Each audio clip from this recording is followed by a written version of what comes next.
Erreur fatale. La faiblesse la plus dangereuse d'une femme n'est pas qu'elle ait besoin d'être sauvée. C'est son besoin obsessionnel d'être elle, la sauveuse. Ce fantasme narcissique de « je suis la seule qui peut le dompter », la seule qui le comprend vraiment. Et quand tu actives cet instinct, elle s'investit, elle devient obsédée, et elle te transforme en son projet de vie. Reste là, je vais t'enseigner exactement comment cela fonctionne. Écoute, je vais être direct avec toi. Ce que je vais te raconter, tu ne l'entendras dans aucun programme de relation, ni dans ces livres de développement personnel, qui te disent d'être toi-même, et que la bonne femme arrivera. C'est des ordures emballées dans du joli papier. La vérité est la suivante. Il existe un instinct féminin si puissant, si profond, que lorsque tu le comprends et l'utilises à ton avantage, il change complètement la dynamique de pouvoir dans n'importe quelle relation. Et je ne parle pas de trucs bon marché ni de faire l'intéressant en feignant d'avoir une vie fascinante. Je parle de psychologie pure, de comment fonctionne réellement l'attraction. T'es-tu déjà demandé pourquoi ta cousine, ta sœur ou cet ami, que tu as fini toujours avec le même type d'homme? Le type qui a des problèmes, celui que personne ne comprend, celui qui traverse un moment difficile. Et elle jure que cette fois ce sera différent. Elle peut le changer, qu'elle est spéciale. Ce n'est pas une coïncidence.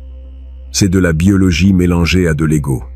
Les femmes grandissent en consommant des histoires où elles sont l'héroïne qui transforme le monstre en prince. La Belle et la Bête n'est pas un conte pour enfants. C'est un manuel d'instruction que les femmes mémorisent depuis toute petite. Elles veulent être l'élue, la seule qui réussit ce que personne d'autre n'a pu faire. Cela les fait se sentir précieuses, uniques, spéciales. Et voici ce que la majorité des hommes ne comprend pas. Quand tu arrives en étant le type parfait, sans problème, sans couche, sans mystère, sans rien qu'elle ait besoin d'arranger, tu n'actives rien en elle. Tu es sûr, tu es prévisible, tu es ennuyeux. Maintenant, avant que tu penses que je suis en train de te dire de devenir un désastre humain, attends. Il ne s'agit pas d'être un perdant, ni un idiot émotionnel. Il s'agit de quelque chose de beaucoup plus calculé, plus intelligent. Machiavel comprenait cela quand il parlait du pouvoir d'être craint et aimé en même temps. Cet équilibre parfait entre force et vulnérabilité est ce qui crée la fascination. Parce que regarde, mon ami, ce qui fonctionne vraiment est ceci. Quand tu projettes de la force, du contrôle, de l'assurance en toi-même, mais que tu laisses entrevoir qu'il y a quelque chose de plus profond, quelque chose qu'elle ne peut pas tout à fait atteindre, quelque chose de brisé que seule la bonne femme pourrait comprendre, c'est là que tu allumes la mèche. Elle commence à s'investir. Elle commence à essayer de déchiffrer qui tu es vraiment. Elle commence à penser à toi quand tu n'es pas là. Et le plus important, elle commence à croire que si elle réussit à te sauver ou à te comprendre, cela fait d'elle quelqu'un de spécial. Ce n'est pas encore de l'amour, c'est de l'ego. Mais l'ego est le premier pas vers l'obsession. Et voici ce qui est fort. Nous ne tombons pas amoureux de qui nous résout la vie. Nous tombons amoureux de ce dans quoi nous investissons de l'effort, du temps, de l'énergie émotionnelle. C'est le même principe pour lequel tu valorises plus la voiture, pour laquelle il t'a fallu des années d'économie, que celle qu'on t'a offerte. C'est de la psychologie basique, mais personne ne te le dit aussi crûment. Maintenant, si ce que je te raconte prend du sens pour toi, si tu commences à relier les points de situation que tu as vécus, suis-moi ici sur la chaîne, parce que ça commence à peine. Et ce qui vient est là où la majorité des hommes perdent le jeu sans même s'en rendre compte. La vraie question n'est pas si cet instinct existe. La question est, sais-tu comment l'activer sans te détruire dans le processus? Parce que c'est là que vient la partie délicate. Très bien. Maintenant vient le meilleur. Maintenant, c'est là où nous séparons les hommes qui comprennent le jeu de ceux qui ne font qu'y réagir. Ce que je vais t'expliquer porte un nom qui semble compliqué, mais c'est simple quand tu le décortiques. La narration du casse-tête insoluble. Et non, ce n'est pas une technique tirée d'un livre gringo. de séduction. C'est de l'observation pure de comment fonctionnent les dynamiques d'attraction quand tu arrêtes d'essayer d'impressionner et que tu commences à intriguer. Écoute ça avec attention. Il y a une différence abyssale entre être vulnérable et être faible. La majorité des hommes confondent ces deux concepts, et c'est pour ça qu'ils finissent dans la zone d'amis, ou en étant l'épaule sur laquelle elles pleurent pour un autre. Être faible, c'est te plaindre de ta vie, c'est avoir besoin de validation constante, c'est lui demander de te résoudre les choses. C'est montrer de l'insécurité dans chaque mouvement. Cela n'attire personne, ni homme, ni femme. Cela génère seulement de la pitié, et la pitié tue tout désir. Mais être vulnérable de manière stratégique, ça, c'est une toute autre chose. Quand tu te présentes comme un homme qui a sa vie en ordre, qui sait où il va, qui n'a besoin de personne pour survivre, mais qu'à un moment spécifique, dans un contexte intime, tu laisses voir une cicatrice émotionnelle, un morceau de ton histoire qui t'a marqué, quelque chose qu'elle n'attendait pas. C'est là que quelque chose s'active dans son cerveau. Machiavel l'a compris quand il a écrit sur le pouvoir de la perception. Il ne s'agit pas d'être bon ou mauvais. Il s'agit de comment on te perçoit. Un prince doit être craint et respecté, mais il doit aussi montrer qu'il est humain, quand cela convient. Cet équilibre est ce qui crée la loyauté, la fascination, l'intérêt véritable. Maintenant, traduis cela aux relations. Tu es l'homme fort, celui qui a le contrôle, celui qui ne s'effondre pas face aux problèmes. Mais tu as une histoire, une blessure du passé qui te pèse encore. Peut-être que c'était une trahison. Peut-être que tu as perdu quelqu'un d'important. Peut-être que tu as pris une décision qui t'a changé pour toujours. Peu importe ce que c'est, l'important est que cette blessure a fait de toi qui tu es. Mais elle ne te définit pas complètement. Et voici la clé. Quand tu partages cela, tu ne le fais pas en cherchant du réconfort. Tu ne le fais pas en demandant qu'elle te répare. Tu le partages comme un fait, comme quelque chose qui fait simplement partie de toi. Et après, tu vas de l'avant. Tu ne restes pas là, à attendre sa réaction émotionnelle. Cela la déstabilise. Parce qu'elle s'attend à ce que si tu t'ouvres, tu deviennes dépendant de son approbation. Mais quand tu t'ouvres, et qu'ensuite tu te retires, quand tu montres de la profondeur mais que tu maintiens de la distance, quand tu es fort mais blessé, complexe mais inatteignable, là tu allumes quelque chose qu'elle ne peut pas éteindre. Pense à ça comme le meilleur mezcal que tu as goûté. La première gorgée te frappe fort. Tu sens la chaleur, la complexité. Mais après, vient ce goût que tu ne peux pas déchiffrer complètement. Ces notes qui changent chaque fois que tu le goûtes, c'est ce que tu dois être. Fort au début, complexe en approfondissant, impossible à déchiffrer complètement. Elle va vouloir te comprendre. Elle va vouloir être celle qui finalement te lie complètement. Elle va investir des heures à penser à ce qui t'a rendu ainsi, ce qui s'est passé dans ta vie, comment elle peut être différente des autres. Et plus elle investit pour essayer de te déchiffrer, plus elle devient accro. Mais attention, et c'est important, cela ne fonctionne pas si tu fais semblant. Si tu inventes des traumatismes que tu n'as pas, si tu crées du drame là où il n'y en a pas, elle va le sentir à des kilomètres. Les femmes ont un détecteur de fausseté que nous n'imaginons même pas. Cela fonctionne quand tu utilises ta vérité de manière intelligente, quand tu partages le réel, mais que tu contrôles le quand et le comment. Il ne s'agit pas de manipuler en créant des mensonges. Il s'agit d'architecturer la présentation de ta vérité pour générer l'effet correct. C'est la différence entre séduction intelligente et manipulation bon marché. Et laisse-moi te dire autre chose. Ce n'est pas seulement pour l'attirer, c'est pour la garder intriguée à long terme. Parce que le problème de beaucoup de relations n'est pas comment elles commencent.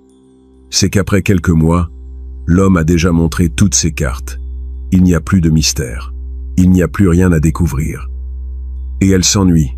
Mais quand tu comprends cela, quand tu sais comment doser ta profondeur, comment révéler des morceaux de toi sans donner le puzzle complet, elle ne finit jamais de te connaître totalement. Et ça, mon ami, c'est ce qui crée une obsession durable. Maintenant, laisse-moi te raconter quelque chose qui va changer complètement ta façon de voir les relations. Et il est probable que quand tu l'entendras, Cela va te faire l'effet d'une douche froide. Mais c'est la vérité la plus pure qui existe sur l'attraction humaine. Nous ne tombons pas amoureux de qui nous aime. Nous tombons amoureux de qui nous fait investir. Relis ça encore une fois. Laisse-le entrer. Nous ne tombons pas amoureux de qui est toujours disponible, ni de qui nous résout la vie, ni de qui nous traite comme des rois. Nous tombons amoureux de ceux dans quoi nous avons mis de l'effort, du temps, de l'énergie émotionnelle, de ce qu'il nous a coûté d'obtenir, de ce pourquoi nous avons dû travailler pour l'avoir. Pourquoi crois-tu que tu valorises plus la voiture pour laquelle il t'a fallu 5 ans d'économie que celle que tes parents t'ont offerte quand tu as eu 18 ans? Ce n'est pas la voiture en soi, c'est l'effort qu'elle représente. C'est l'investissement que tu as fait pour l'obtenir. Chaque paiement que tu as fait, chaque sacrifice, chaque mois où tu t'es serré la ceinture, tout cela est gravé dans cette voiture. C'est pour ça que tu en prends plus soin. C'est pour ça que tu la montres fièrement. C'est pour ça que ça fait plus mal quand elle est rayée. Les relations fonctionnent exactement pareil. Et la majorité des hommes perdent à ce jeu parce qu'ils font l'opposé. Ils deviennent le cadeau. Ils deviennent la réponse facile. Ils deviennent disponibles.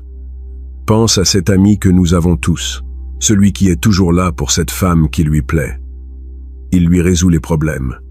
Il l'écoute pendant des heures, quand elle a un drame, avec un autre. Il annule des plans avec toi pour aller l'aider avec n'importe quoi. Et que se passe-t-il? Elle l'apprécie bien sûr, mais elle ne le désire pas, parce qu'elle n'a rien investi pour l'avoir. Il est déjà là, gratuitement, sans effort. Voici le secret que la société ne va pas te dire. L'effort crée l'attachement. L'investissement génère l'obsession. Quand quelqu'un met de l'énergie dans quelque chose, son cerveau a besoin de justifier cet investissement. Alors, il commence à se convaincre que ce qu'il poursuit en vaut la peine. Ce n'est pas parce que ça en vaut la peine objectivement. C'est parce qu'il a déjà trop investi pour admettre qu'il s'est trompé. Les psychologues ont un nom élégant pour ça. Dissonance cognitive. Mais je vais t'expliquer comment ça fonctionne vraiment dans la vraie vie. Quand elle commence à penser à toi, quand tu n'es pas là. Quand elle commence à se demander pourquoi tu ne lui réponds pas immédiatement. Quand elle commence à analyser chaque mot que tu as dit, en cherchant des significations cachées. Quand elle commence à faire des efforts pour te voir, ou pour capter ton attention, c'est là que son cerveau commence à travailler en ta faveur. Parce qu'elle est en train d'investir du temps, de l'énergie mentale, de l'énergie émotionnelle. Et plus elle investit, plus elle a besoin que tu en vailles la peine. Parce que l'alternative est d'admettre qu'elle a perdu son temps. Et personne ne veut ressentir ça. C'est pour ça que les femmes restent avec des hommes qui les font souffrir. Ce n'est pas parce qu'elles sont bêtes. C'est parce qu'elles ont déjà tellement investi à essayer de les conquérir, de les comprendre, de les changer, que sortir signifierait perdre tout cet investissement. Leur ego ne peut pas le supporter. Maintenant, avant que tu penses que je suis en train de te dire d'être un mufle qui l'a fait souffrir, freine. Il ne s'agit pas de ça. Il s'agit de comprendre la mécanique pour l'utiliser de manière intelligente.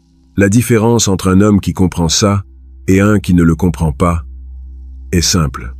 Celui qui comprend sait que son temps et son attention sont précieux. Il ne les offre pas. Il les partage quand il décide, selon ses termes. Pas parce qu'il est difficile ou qu'il joue, mais parce qu'il a véritablement des choses importantes à faire. Il a une vie qui lui importe. Il a des priorités qui ne bougent pas juste parce qu'une femme est apparue. Et ça, paradoxalement, c'est ce qui fait qu'elle investit plus. Machiavel savait ça quand il disait qu'il vaut mieux être craint qu'aimé. Si tu ne peux pas être les deux. Mais ce qu'il disait vraiment, c'est que le respect naît de la perception de valeur, pas du don total. Un prince qui donne tout perd, son mystère, son pouvoir. Un prince qui dose sa faveur crée la faim. Et voici ce qui est brutal. Pendant que l'homme typique est en train de la poursuivre, de lui envoyer des messages, de chercher son approbation, de supplier pour son attention, elle n'investit rien. Elle est juste en train de recevoir. Et ce qui arrive facilement, repart facilement. Mais quand tu fais un pas en avant et deux en arrière, Quand tu montres de l'intérêt mais pas de besoin. Quand tu apparais, mais que tu disparais aussi. Quand tu es imprévisible mais pas chaotique, elle commence à se questionner. Elle commence à se demander si tu es vraiment différent. Elle commence à vouloir se prouver à elle-même qu'elle peut t'avoir. Et c'est là que commence son investissement. C'est là que le jeu change. Parce que écoute bien ça. Quand tu poursuis, tu investis, et elle reçoit. Mais quand tu recules stratégiquement, elle poursuit, elle investit, et tu reçois. Tu vois la différence? Ce n'est pas juste de la sémantique. C'est un changement total dans la dynamique de pouvoir. Et la partie qui me fascine le plus dans tout ça, la partie qu'il m'a fallu des années pour comprendre, elle ne va pas admettre qu'elle fait ça, ni même le reconnaître consciemment. Mais son comportement va changer. Elle va chercher des moyens d'être proche. Elle va initier des conversations. Elle va trouver des excuses pour te voir. Elle va investir. Et plus elle investit, plus elle va se convaincre que tu es spécial, que c'est différent, que ça en vaut la peine. C'est le piège final de la séduction. Ce n'est pas que tu l'as conquiert, c'est qu'elle se convainc qu'elle t'a conquis.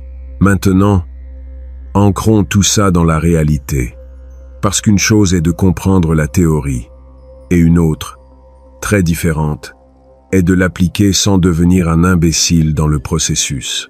Ce que je vais te dire maintenant est ce qui sépare les hommes qui utilisent cette connaissance pour créer des relations profondes de ceux qui l'utilisent seulement pour nourrir leur ego et finissent seuls. Quand elle fait de toi son projet, quand tu deviens cette personne qu'elle a besoin de déchiffrer, comprendre, conquérir, c'est là que tu as le pouvoir maximum. Mais avec ce pouvoir, vient une responsabilité que la majorité ne veut pas accepter. Tu dois être authentique dans ta complexité. Laisse-moi t'expliquer ce que ça signifie. Être son projet n'est pas feindre d'être intéressant. Ce n'est pas inventer du drame là où il n'existe pas. Ce n'est pas jouer au mauvais garçon quand en réalité tu es un type décent. Parce que si tu fais ça, à un moment donné le masque va tomber. Et quand il tombera, non seulement tu perds la femme, tu perds ta dignité dans le processus. Être son projet, c'est présenter ta vérité de la manière correcte. C'est comprendre que nous avons tous des couches. Nous avons tous des histoires. Nous avons tous des contradictions. Et au lieu de tout vomir au premier rendez-vous, ou de tout cacher pour paraître parfait, tu apprends à doser qui tu es. Pense-y comme ça. Elle a besoin de sentir qu'elle est en train de domestiquer quelque chose de sauvage, qu'elle est en train de comprendre quelque chose que d'autres n'ont pas pu, qu'elle est en train d'accomplir quelque chose qui lui donne de la valeur. Et tu dois lui donner cette expérience sans cesser d'être. Voici le truc que personne ne te dit. Il ne s'agit pas de créer un personnage.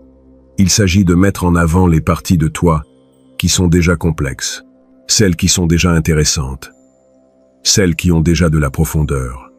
Nous les avons tous. Sauf que la majorité des hommes les cachent par peur de ne pas être acceptés, ou les offrent toutes dans la première conversation, par anxiété de connecter. Machiavel comprenait que gouverner n'était pas seulement avoir du pouvoir, c'était gérer comment les autres perçoivent ce pouvoir. Un gouvernant efficace ne montre pas toutes ses cartes. Il garde certains mouvements secrets. Il laisse les gens spéculer. Il maintient le mystère stratégiquement, pas par fausseté, mais par intelligence. Maintenant, traduis ça à ta vie. Quand tu rencontres une femme, elle n'a pas besoin de connaître toute ton histoire la première semaine. Elle n'a pas besoin de connaître chacune de tes vulnérabilités, chacun de tes peurs, chaque détail de tes relations passées. Ça se gagne avec le temps, avec la confiance, avec des moments authentiques. Mais voici ce qui est important. Pendant ce temps, tu maintiens ta vie en mouvement. Tu as des projets qui t'importent. Tu as des objectifs que tu poursuis. Tu as des moments où tu n'es pas disponible parce que tu es véritablement en train de construire quelque chose. Et cela lui fait se demander, que construit-il? Qu'est-ce qui le motive? Qui est cet homme réellement? Et quand elle se pose ces questions, quand elle pense à toi sans que tu sois présent, quand elle essaie de comprendre ton monde, c'est là que tu deviens son projet. Mais pas parce que tu es un faux mystère, mais parce que tu as une vie réelle qui est naturellement intéressante. Maintenant, la ligne fine sur laquelle tu dois marcher est celle-ci. Ne lui donne jamais tout ce qu'elle demande, mais ne la laisse jamais les mains vides. Donne-lui toujours assez pour qu'elle se sente proche, mais jamais autant pour qu'elle sente qu'elle t'a complètement. C'est comme alimenter un feu. Si tu jettes tout le bois d'un coup, tu l'étouffes.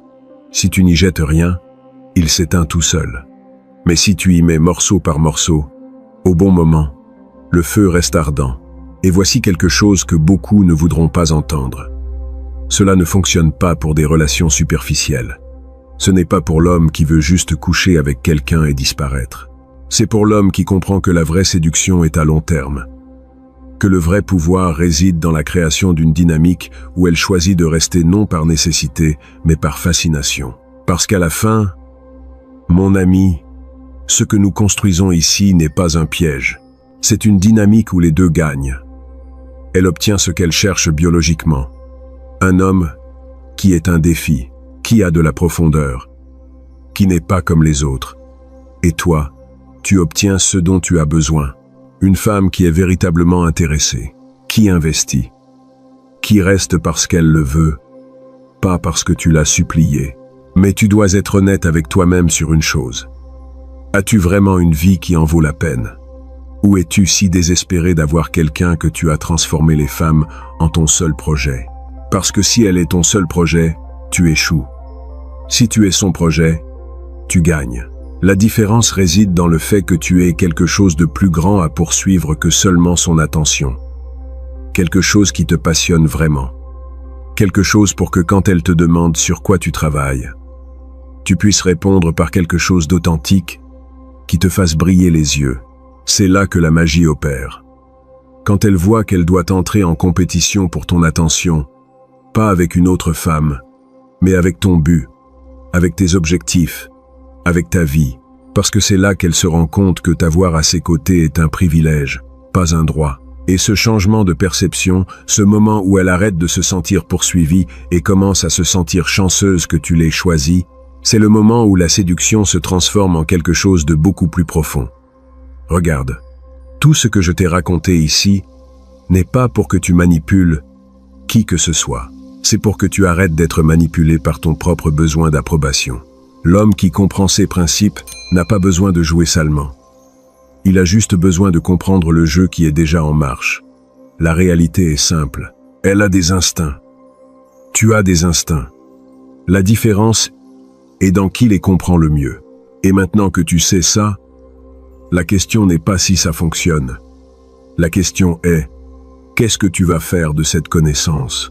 Parce que tu peux l'utiliser pour construire quelque chose de réel, ou tu peux l'utiliser pour nourrir ton ego et finir vide. La décision a toujours été tienne.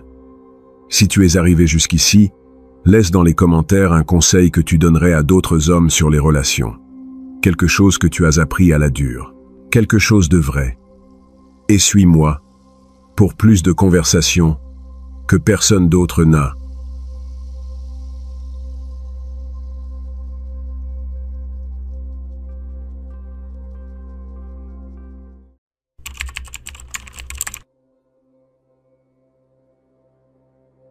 Imagine qu'il existe un désir si profond chez les femmes qu'elles-mêmes ne le reconnaissent pas consciemment. Une impulsion si primitive qu'elle détermine chaque décision romantique qu'elles prennent, chaque homme qu'elles choisissent, chaque relation qu'elles détruisent.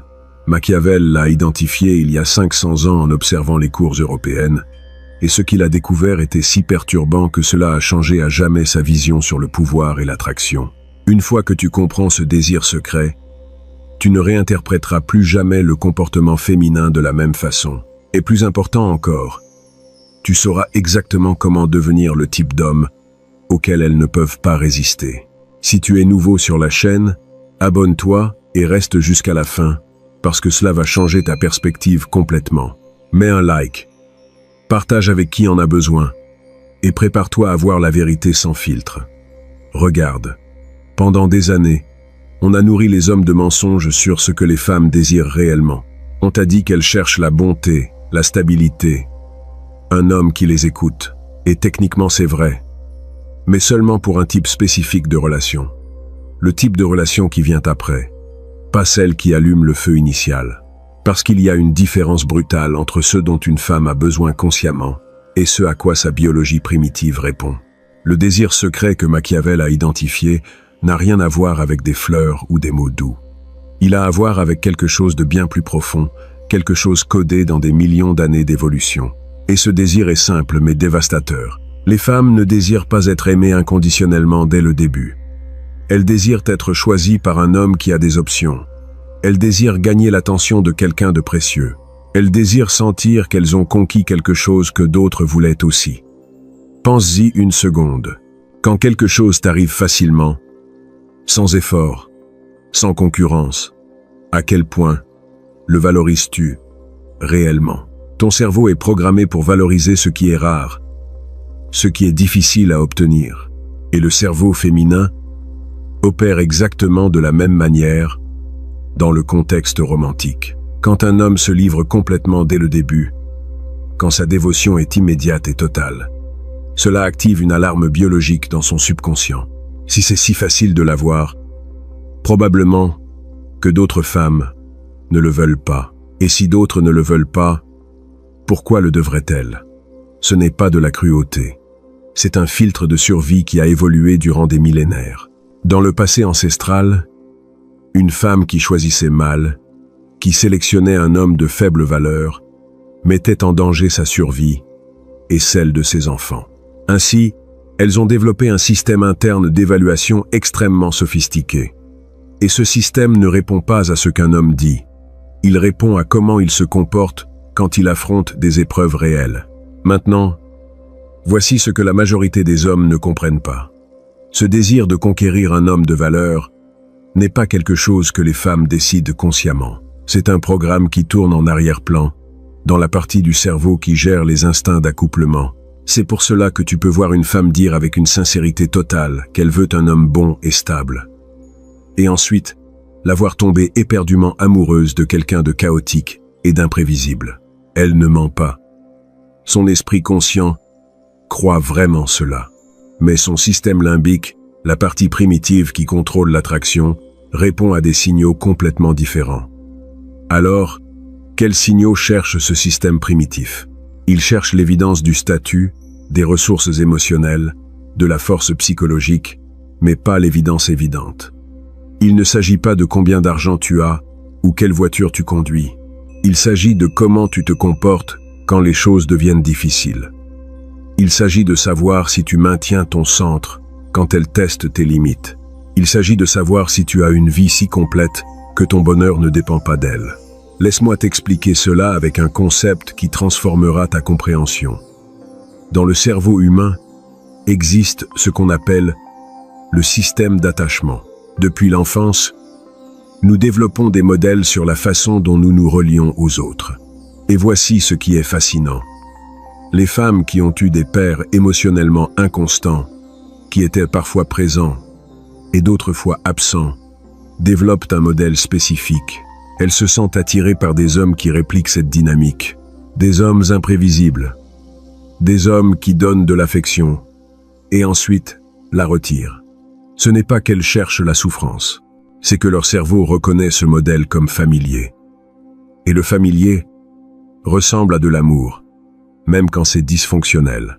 C'est pourquoi tu vois des femmes qui répètent le même type de relation toxique encore et encore. Elles ne choisissent pas consciemment la douleur. Elles suivent une carte neurologique gravée dans leur enfance qui leur dit « Ce type de tension est normal dans l'amour. Maintenant, avant que tu penses que cela signifie que tu dois être un mufle, laisse-moi clarifier quelque chose de critique. Il ne s'agit pas de créer de la douleur artificielle. Il s'agit de comprendre que la stabilité émotionnelle constante, sans variation, sans moments hauts et bas, semble ennuyeuse pour le système nerveux. C'est comme manger le même plat tous les jours. Nutritionnellement, cela peut être parfait. Mais ton cerveau a soif de variété. Les hommes qui génèrent une attraction profonde comprennent cela instinctivement. Ils ne sont ni abusifs, ni cruels. Mais ils ne sont pas non plus prévisibles. Ils ont une vie riche en dehors de la relation. Des jours où ils sont complètement présents et des jours où ils sont focalisés sur leurs projets. Et cette variation naturelle crée ce que le cerveau féminin interprète comme un intérêt authentique pour quelque chose de plus grand qu'elle seule. Et paradoxalement, cela lui fait vouloir plus de ton attention. Maintenant, je vais partager quelque chose qui va incommoder beaucoup de monde. Mais c'est une vérité biologique indéniable. Les femmes sont programmées pour évaluer constamment si elles peuvent avoir mieux. Ce n'est pas qu'elles sont déloyales par nature.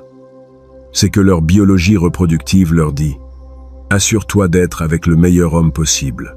Et cette évaluation ne s'arrête jamais complètement, même dans des relations engagées. Cela explique un phénomène que tu as probablement vu.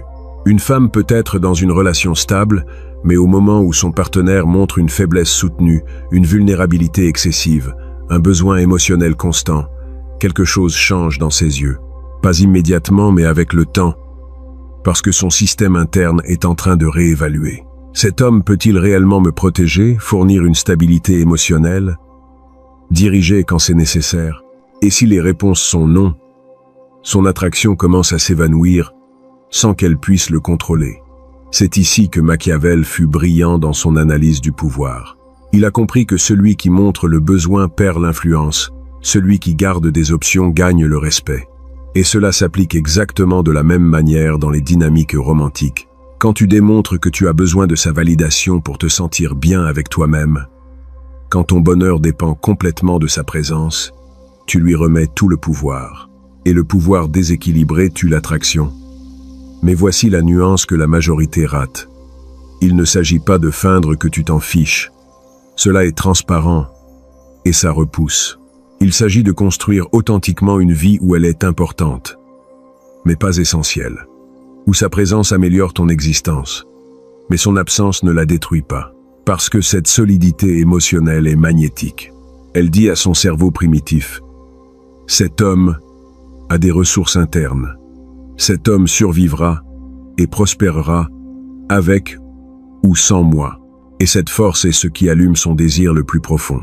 Maintenant, laisse-moi t'emmener plus profond dans la psychologie de ceci. Il y a une raison pour laquelle les femmes répondent intensément au statut social et à l'ambition. Ce n'est pas de la superficialité, c'est de la biologie.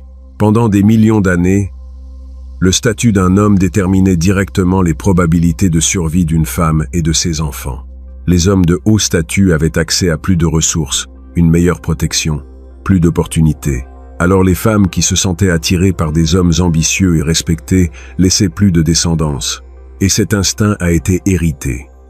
C'est pourquoi tu peux voir une femme perdre de l'attraction pour un homme qui devient complaisant, qui cesse de grandir, qui abandonne ses ambitions. Ce n'est pas qu'elle soit matérialiste, c'est que son cerveau surveille constamment sa trajectoire. Va-t-elle vers le haut? Se maintient-elle? Ou est-elle en train de chuter? Et s'il détecte une chute soutenue, son attraction instinctive commence à s'éteindre parce que sa biologie lui dit « Ce n'est pas le meilleur père potentiel pour mes enfants ». Maintenant cela semble froid et calculateur quand tu le mets en mots, mais ce n'est pas conscient. Là et ses sentiments sont guidés par des millions d'années de programmation évolutive qui les poussent vers des hommes qui démontrent des marqueurs spécifiques de fitness génétique et de capacité à pourvoir. Alors, quel marqueur cherche son cerveau? Il cherche la confiance sans l'arrogance. Il cherche l'ambition sans le désespoir. Il cherche une force émotionnelle qui ne se brise pas face au conflit. Il cherche un leadership qui n'a pas besoin de validation constante. Il cherche un homme qui a sa propre mission, son propre but, quelque chose qui le passionne au-delà de n'importe quelle relation. Et c'est ici que la majorité des hommes se perdent complètement. Ils tentent de démontrer de la valeur en poursuivant, en suppliant, en faisant plus et plus pour prouver qu'ils sont la meilleure option. Mais chaque action de ce type communique exactement l'opposé. Cela communique le besoin. Cela communique le manque. Cela communique que tu n'as pas d'option. Et, par conséquent, que tu n'es probablement pas si précieux. Les hommes qui génèrent réellement une attraction profonde font quelque chose de complètement différent. Ils vivent leur vie avec un but. Ils ont des objectifs qu'ils poursuivent avec intensité. Ils ont des standards qu'ils ne compromettent pas. Et quand une femme apparaît dans leur vie, ils l'évaluent aussi critiquement qu'elle les évalue. pas depuis un lieu de jugement, mais depuis un lieu de « ajoutes-tu réellement à ma vie ou distrais-tu seulement de ma mission ?» Et cette inversion des rôles, où tu es celui qui est en train d'évaluer si elle mérite l'accès à ton monde, change toute la dynamique. Parce que maintenant, c'est elle qui a besoin de démontrer de la valeur. Maintenant, c'est elle qui sent qu'il y a quelque chose à conquérir. Et c'est là le désir secret que Machiavel a identifié. Les femmes ne veulent pas d'un homme qui les met sur un piédestal. Elles veulent un homme qui leur donne envie de monter sur le piédestal où il est déjà. Maintenant, allons encore plus profond. Il y a une autre couche à cela qui est critique. Les femmes ont ce qu'on appelle l'excitation duale. Leur système de réponse sexuelle a deux composants. Un qui allume le désir et un autre qui l'inhibe. Et voici ce qui est fascinant. Le système inhibiteur est extrêmement sensible. N'importe quel signe que tu n'es pas assez fort, assez confiant, assez stable, active ce frein et son désir s'éteint. Cela explique pourquoi les femmes peuvent perdre l'attraction pour des choses qui semblent petites. Un homme qui cherche constamment son approbation. Un homme qui s'excuse excessivement. Un homme qui ne peut pas prendre de décision sans la consulter. Chacune de ces choses est un signal d'insécurité. Et l'insécurité active le système inhibiteur, parce qu'elle dit à son cerveau primitif « Cet homme ne peut pas me diriger quand les choses deviendront difficiles ». D'un autre côté, les comportements qui désactivent ce frein et activent le désir sont exactement opposés. Décision sans besoin de validation, confiance qui ne requiert pas de réaffirmation constante, capacité à maintenir ta position même quand elle pousse contre. Ces signaux disent à son cerveau « Cet homme a une colonne vertébrale. Cet homme peut me gérer dans mes pires moments. » Et cette connaissance subconsciente est incroyablement attirante. Maintenant, voici quelque chose que beaucoup interprètent complètement mal. Cela ne signifie pas que tu dois être inflexible ou dominant de façon toxique. Cela ne signifie pas que tu ne peux pas être vulnérable ou demander de l'aide. Cela signifie que ta vulnérabilité vient d'une position de force, pas de faiblesse. Il y a une différence énorme entre un homme qui partage occasionnellement des peurs depuis un lieu de connaissance de soi et un homme qui décharge constamment des insécurités en cherchant à être sauvé émotionnellement. Le premier génère de l'intimité. Le second génère le rôle de mère, pas d'amante. Et voici une vérité brutale. Quand une femme commence à te voir comme quelqu'un qui a besoin d'être soigné émotionnellement de façon constante, son attraction sexuelle envers toi s'évapore. Parce que son cerveau ne peut pas maintenir active l'excitation romantique envers quelqu'un qui occupe l'espace psychologique d'un fils. Ceci est spécialement critique dans les relations à long terme. Beaucoup d'hommes se relâchent complètement après avoir conquis une femme. Ils arrêtent de prendre soin de leur corps. Ils abandonnent leurs ambitions. Ils deviennent complètement prévisibles.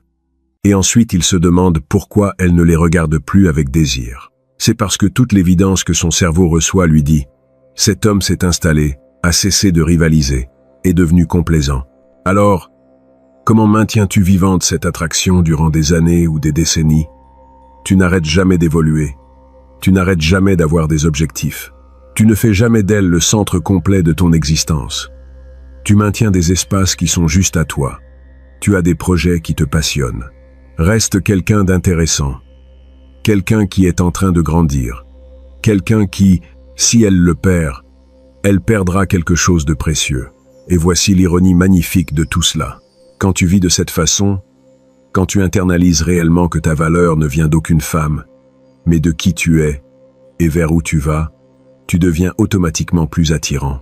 Pas parce que tu joues à des jeux, mais parce que tu émanes les signaux exacts que le cerveau féminin est programmé pour chercher. Maintenant, laisse-moi te donner un cadre conceptuel qui unifie tout cela. Pense à l'attraction comme une économie. La valeur se détermine par l'offre et la demande. Quand ton temps, ton attention, ton énergie émotionnelle sont facilement disponibles en abondance illimitée, ta valeur de marché s'effondre. Mais quand tu es sélectif, quand ton attention est une ressource rare qui doit se gagner, ta valeur monte en flèche. Cela ne signifie pas que tu sois froid ou distant tout le temps. Cela signifie que quand tu donnes ton attention, c'est parce qu'elle l'a gagnée par ses actions, pas juste en existant. Cela signifie que tu as des standards clairs sur comment tu espères être traité et tu es disposé à t'éloigner si ces standards ne sont pas remplis. Et cette disposition à partir, cette connaissance que tu peux aller bien sans elle, est paradoxalement ce qui fait qu'elle ne veut pas que tu partes. Parce qu'ici réside une autre couche du désir secret. Les femmes ne veulent pas seulement un homme précieux, elles veulent un homme qui pourrait les perdre, qui a assez d'options pour que sa présence soit un choix, pas une nécessité. Parce que quand quelqu'un te choisit par nécessité, il te met dans une prison émotionnelle. Mais quand quelqu'un te choisit depuis la liberté, depuis le pouvoir réel de partir, mais décide de rester, c'est cela l'amour qui génère un respect profond. Et le respect est la base sur laquelle se soutient le désir à long terme. Tu peux avoir de la passion sans respect pour un temps, mais cela brûle vite. Le désir soutenu, le type qui dure des décennies, exige qu'elle te respecte. Et le respect ne se gagne pas en étant parfait. Il se gagne en étant solide. En étant un homme qui se tient ferme quand le monde pousse, qui ne s'effondre pas face aux épreuves émotionnelles, qui a une direction claire et la poursuit avec détermination. Maintenant, tout ce que je t'ai partagé peut sonner comme de la manipulation si tu ne comprends pas le point fondamental. Il ne s'agit pas de technique pour tromper les femmes. Il s'agit de comprendre comment fonctionne réellement l'attraction pour que tu puisses devenir le type d'homme qui génère un désir authentique. Parce qu'ici est la vérité finale. Tu ne peux pas hacker ça à long terme. Tu ne peux pas feindre d'être quelqu'un que tu n'es pas et maintenir l'illusion des années. Ce que tu peux faire, c'est utiliser cette connaissance pour devenir authentiquement cet homme, pour construire une vie qui soit si complète qu'aucune femme ne soit essentielle à ton bonheur, pour développer des standards si élevés que tu acceptes seulement quelqu'un qui ajoute réellement à ton existence, pour cultiver des ambitions si claires que ton temps soit une ressource précieuse que les personnes doivent gagner. Quand tu fais ce travail interne, quand tu deviens réellement cet homme, tout ce dont nous avons parlé arrive naturellement. Tu n'es pas en train d'essayer de générer de l'attraction. Tu émanes les qualités qui la génèrent comme sous-produit de qui tu es. Et cette authenticité est ce qui sépare les hommes que les femmes oublient des hommes qu'elles ne peuvent jamais sortir de leur esprit. Machiavel l'a compris il y a 500 ans quand il écrivait sur le pouvoir. Le vrai pouvoir ne vient pas de contrôler les autres. Il vient de se contrôler soi-même. D'avoir une telle maîtrise sur tes émotions, tes réactions, ta direction de vie, que rien d'externe ne peut te déstabiliser. Et quand tu appliques ce principe aux relations, tu deviens magnétique. Parce que les femmes peuvent sentir quand un homme est centré. Elles peuvent détecter quand quelqu'un a un pouvoir réel. Pas le pouvoir performatif de faire beaucoup de bruit, mais le pouvoir silencieux de quelqu'un qui sait exactement qui il est et n'a besoin de le prouver à personne. Et ce pouvoir silencieux est irrésistible parce qu'il est si rare. La majorité des hommes cherchent constamment la validation externe. Mais l'homme qui se valide lui-même, qui a des standards internes, qui ne compromet pas pour l'approbation, c'est l'homme dont toutes les femmes se souviennent. Alors, la question finale n'est pas comment faire qu'elle te désire. La question est, es-tu disposé à faire le travail, de devenir quelqu'un digne d'être désiré? Parce que ce travail est dur. Il exige d'affronter tes insécurités. Il exige de construire quelque chose de plus grand que la romance. Il exige de maintenir des standards même quand c'est douloureux. Il exige d'être disposé à être seul, au lieu d'accepter moins que ce que tu mérites. Mais quand tu fais ce travail, quand tu deviens réellement cet homme, non seulement tu attires des femmes, tu attires la femme correcte. Quelqu'un qui reconnaît ta valeur, parce qu'elle aussi a fait son propre travail.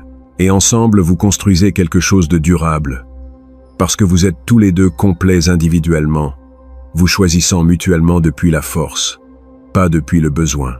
C'est cela le désir secret que Machiavel a identifié. Les femmes ne veulent pas te sauver. Elles veulent rejoindre ta mission.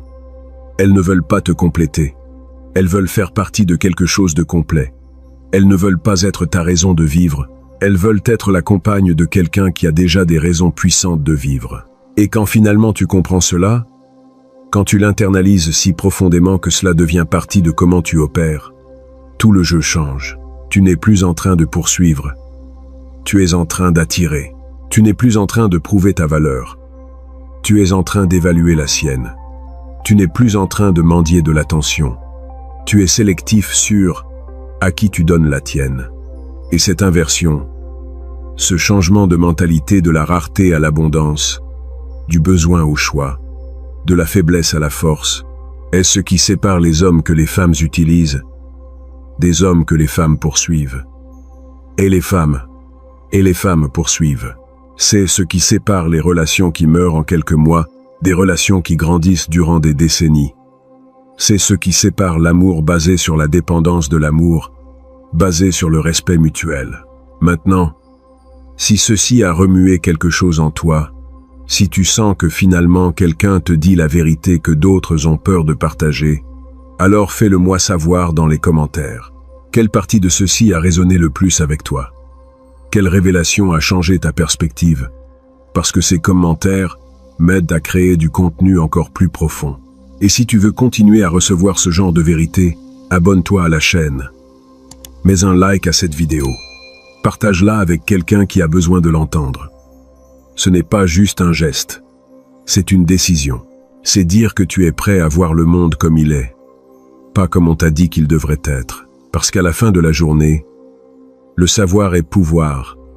Seulement si tu as le courage de l'utiliser. Et les hommes qui ont ce courage, qui sont disposés à affronter des vérités inconfortables, qui sont engagés à évoluer peu importe à quel point le chemin est difficile, ceux-là sont ceux qui éventuellement gagnent. Pas parce qu'ils ont appris des astuces, mais parce qu'ils sont devenus des hommes qui génèrent naturellement ce que d'autres poursuivent désespérément.